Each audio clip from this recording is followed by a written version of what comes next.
Welcome and welcome back. In this one I wanted to run through, after a couple of requests, the best advice I can give for mastering Insect Glaive with a controller without the use of paddles.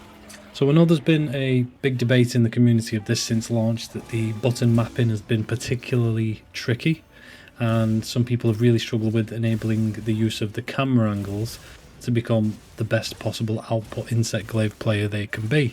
So in this short video I'm going to run through a couple of key points that I've learnt. It took me some in-depth analysis of my own gameplay because a lot of this tends to happen subconsciously, where I've had to really spend some time to evaluate how I do this and what I've found to really work well to give you the best possible advice moving forwards.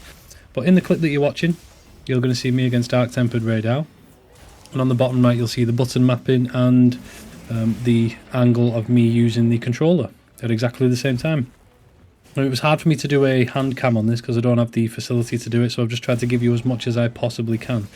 But I will talk through some key points to make sure the understanding is good. But straight into it.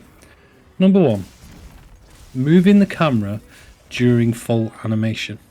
So this one's an interesting one, because what I've found that I tend to do is, once you're doing the holding circle and pressing triangle, or holding B and pressing Y at the same time to charge your Insect Glaive to enable your full combo, you have not got the ability with the right hand to be able to move your camera at the same time.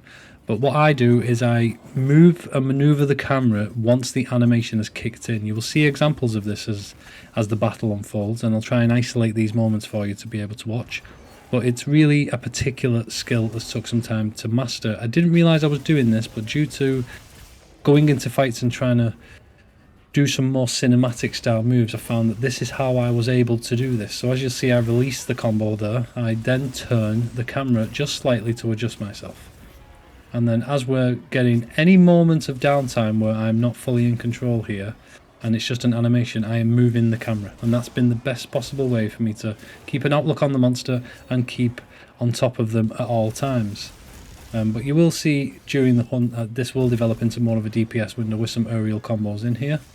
And it is a particular tricky skill to master.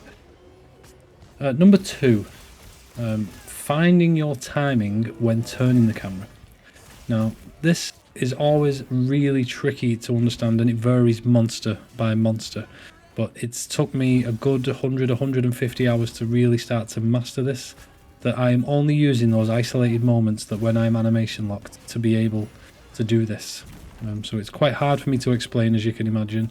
But once you're in the animation here like we are in the air, and I come down and the monster turns, as I'm in animation for the swirl, I turn and adjust the camera. Always dodging sideways is a great piece of advice. It's not always the case where people hunt directly for the monster, but I do also tend to jump backwards as well. But that right thumbstick can only be enabled and be in use when the animations allow you to keep you optimum, which is quite a tricky skill to learn. But as you can see here, I'll start to move around the monster to the back and turn the camera to where I'm always facing, but I'm only doing that during those windows. Well, a couple of people asked me for this, and I can understand the levels of frustration with people, especially who've never used a weapon like this, and how not so easy it is to use.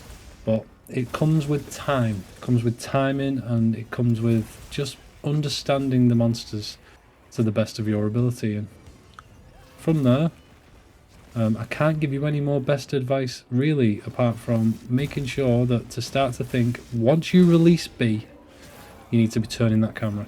Once you come down and you're doing the pinpoint drop like you've seen in the past couple of seconds, you are turning your camera in that moment. In the air, during spaces and jumps, turn the camera during the spin through the air animation. But with a little bit of practice and 5 to 10 hunts, you will soon understand the concept of this theory. But for me, I hope this helps. Hope this helps even one person out there gain an understanding of how this is doable without using paddles or mouse and keyboard to try and maintain in optimum DPS. But if you took any value from this, please hit that subscribe button. It would mean the absolute world to me. We absolutely cleared 200 subscribers in the past day or so, and it's been a phenomenal time. And anything else you do need, please pop it in the comments. If I could do any more to try and advise you any more, please let me know, and leave a like and subscribe. You know the vibes. Peace.